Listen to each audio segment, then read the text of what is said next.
You remember your first love? I bet you do. Mine was Julia, and she was hot.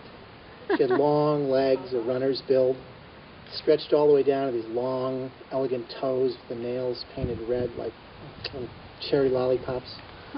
She had long, luscious black hair. I can still smell it. And long, sophisticated fingers. Fingers that stroked the strings of her violin when she played Beethoven for me. Fingers that painted the most beautiful watercolors that she sent to me on special occasions. Fingers that penned intense love poems that she bound into illustrated books and sent to me for birthdays and anniversaries. Fingers that were skilled in other arts as well. We met in the summer of 1985 on the lawn in front of the library at Yale, and this happened when her Frisbee landed at my feet. And I reached down to pick it up, and she ran over, and as I rose with the Frisbee in my hand, I fell into these enormous, beautiful blue eyes, the color of the Caribbean. And I just stood there. And she said, "Hey, you going to give me my Frisbee?" And I said, "I'll give you your Frisbee if you tell me your name." Now, you may laugh and think that's not the greatest pickup line in the world, but it worked. And we dated for about 3 years. We had a lot in common. We were both juniors. I was between my junior and senior year of college, working, spending the summer in New Haven. And Julia was between the junior and senior year of high school. Yes, you heard me. High school in a summer program at Yale. But being two mature adults, we didn't let 4 years of age difference get in the way. So I remember the first time that she came to the apartment I was sharing that summer with my roommates, and we fooled around. The funny thing about memories of fooling around is you never actually remember the fooling around. You remember everything around the fooling around. So what I remember is the kind of beige sort of green carpet in the bedroom that we rolled onto off the mattress on the floor. I remember the late afternoon light filtering in through the window as it started to get dark, and Julia said, "I have to go now," and then didn't go. And I remember the sheer curtain that a previous tenant had left fluttering in this perfect summer breeze, the way our hearts were fluttering as we pressed against each other.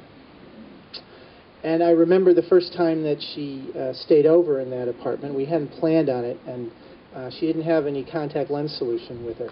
So we put her contacts in a pot of water on the stove to boil, went back into that bedroom, and just as things were starting to get hot,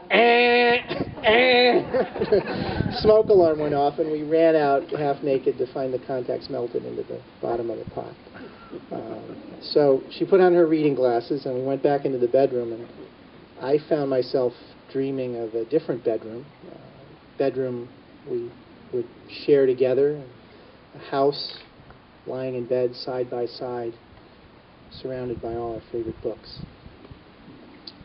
Now, for the next part of the story, you have to fast forward about 2.5 years, because we lived those 2.5 years on fast forward. This was a long-distance relationship, and this was before Facebook chat and Skype and text and unlimited cell phone minutes.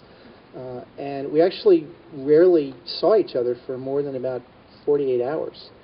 And there's only so much you can do, and so many times you can do it in 48 hours, even when you're in your 20s. So we savored the magical moments. Talking late at night in the basement bedroom in her parents' house, and then I would sneak up the creaky stairs, tiptoeing back to the room I was supposedly sleeping in. An out-of-body experience on the couch in my mother's family room, and reading Rilke on the bottom bunk of her parents' vacation home in Martha's Vineyard. But like all magical moments, they end too quickly, and we always had to put the rabbit back in the hat too soon. So we longed for an uninterrupted, unsupervised stretch of time together, and we finally got it in the summer of 1988. We convinced Julia's father, a college professor, that the best thing for her education would be to spend the whole summer living with me in my apartment in Chicago. And I remember driving to the airport to pick her up. My heart was racing, getting there and getting back into the car with her, driving back into the city, not even talking, just staring at each other. And finally getting back to my apartment, going into the bedroom, sinking down onto the bed with the reversible purple and green comforter, and just saying, ah. Now, the summer of 1988 was just about the hottest summer on record in Chicago. There were 40 days, straight days over 80 degrees. And I swear that first week we took it up to 100. We did not get out of bed. And the only time I got out was to take the sheets and put them in the freezer for a few minutes so that we could feel something cool against our cheeks. And we talked about all the things we were going to do that summer, the walks in the park and outdoor jazz concerts and making meals together and even collaborating on a short film. And then one night, the phone rang, and it was her father calling with shocking news. Julia's best friend, Michelle, from high school, had been killed in a car accident at the age of 20. And suddenly we were back at the airport, and I was putting Julia on a plane to go back to New York to attend her friend's funeral. And I remember wrapping my arms around her, giving her a big hug, and saying, I already miss you, and I can't wait till you come back. And when she came back, everything was different. The girl who was always bubbly and talkative was sad and silent. The girl who was always all over me was sort of shy and withdrawn. I tried to comfort her, but it was an immature kind of comfort, the kind you offer to make the problem go away and for which you expect something in return. I was frustrated. This was supposed to be, our time in the sun. And I was damned if I was going to let Julia or her dead friend or anything get in the way of that.